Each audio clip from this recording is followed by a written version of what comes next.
The invisible account. In the next 15 minutes, you will see why the quiet money, the money no one brags about, is the money that actually changes a life. Storyteller Daniel Park. Lean back, open your ears, and let's drive through one ordinary neighborhood where the loudest engine does not belong to the richest man. Mateo Garza loved Saturday mornings on Maple Street because the smell of cut grass and fresh coffee told him the world still made sense.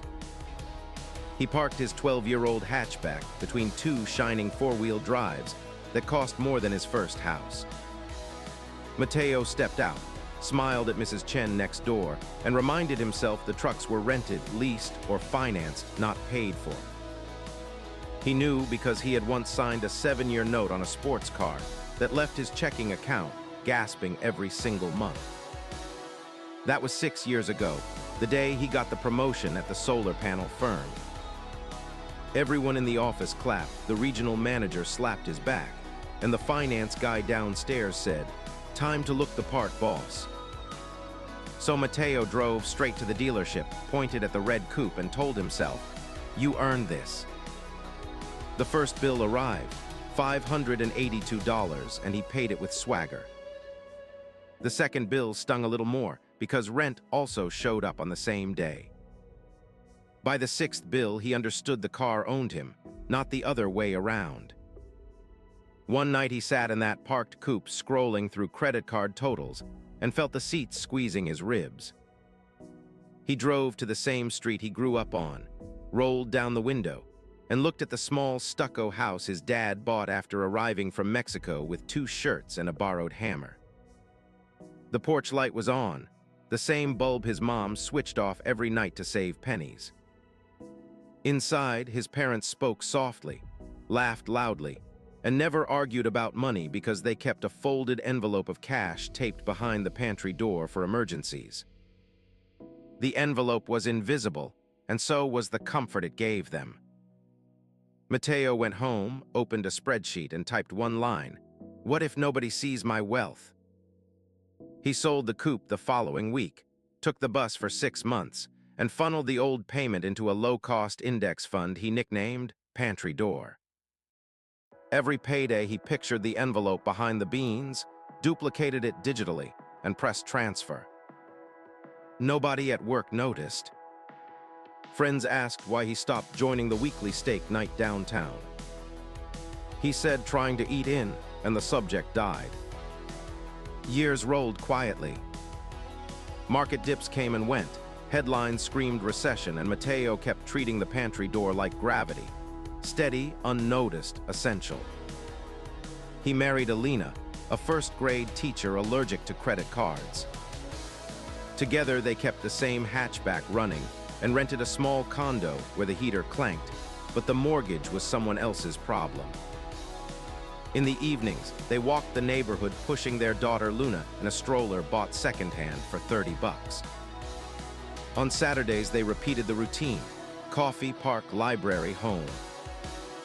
Once in a while, a new Range Rover appeared at the convenience store curb, engine still ticking, owner chatting about equity lines. Mateo greeted them, never mentioned numbers, and kept pushing Luna toward the duck pond. He noticed eyes sliding past his dented car to the shiny newcomer, the subtle nod of respect given to the visible price tag. He smiled inside, thinking, they are reading the wrong story. Luna turned 5, then 8, then 10. The Pantry Door project grew compound eyes. Mateo never checked more than once a month, afraid daily looks would jinx the slow magic. By the time he was 42, the account crossed a number he once thought belonged to yacht owners. He still bought groceries with a loyalty card and wore the same company jacket stitched with Mateo Installation Manager. One spring afternoon, the solar firm reorganized, laid off middle managers, and offered Mateo a severance check big enough to cover 6 months of living. He drove home, sat at the kitchen table, and felt the same calm his dad once described after finishing a double shift. Tired muscles, clear conscience. Elena covered his hand and asked, "What do you want to do?" He opened the laptop, showed her the pantry door balance, and said, "Anything we choose." They took no grand vacation, posted no champagne photos, bought no congratulatory jewelry. Instead, Mateo accepted a lower-stress job training installers for 20 hours a week. Elena cut back to substitute teaching so she could walk Luna to middle school. They kept the hatchback. Its muffler now sang a rusty baritone, and the odometer tipped toward 200,000. Mateo figured 2 more years, maybe 3, before mechanical mercy finally retired it. On the first day of his new schedule, he strolled Maple Street at sunrise, coffee in hand, and noticed Mrs. Chen struggling to lift yard-waste bags. He helped her drag them to the curb, and she pressed a jar of homemade plum jam into his palm. They stood talking about grandchildren, mortgages, and the quiet dignity of mornings without alarm clocks. Before parting, she glanced at his faded jacket and said, "You always seem peaceful, Mateo. What's your secret?" He tapped the jam jar gently and replied, "I keep the best stuff where no one looks." Years later, when neighbors gossiped about who was up or down, Mateo's name rarely surfaced because there was nothing flashy to discuss. The hatchback finally coughed its last and was replaced by a modest hybrid bought secondhand with cash. Luna grew up, chose a state college, graduated debt-free, thanks to the invisible fund that stepped in like a backstage crew shifting scenery without applause. At commencement, Mateo snapped photos on an old phone with a cracked screen, pride wide in his chest, wallet untouched. One evening, he walked the same street under new LED streetlights paid for by the city.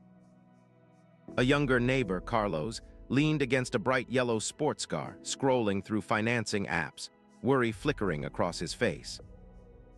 Mateo recognized the scene: the promotion, the expectation, the need to prove worth with Chrome. He paused, offered a friendly nod, and said, "Nice ride, man, but remember the real account nobody sees." Carlos blinked, surprised, and answered, "What account?"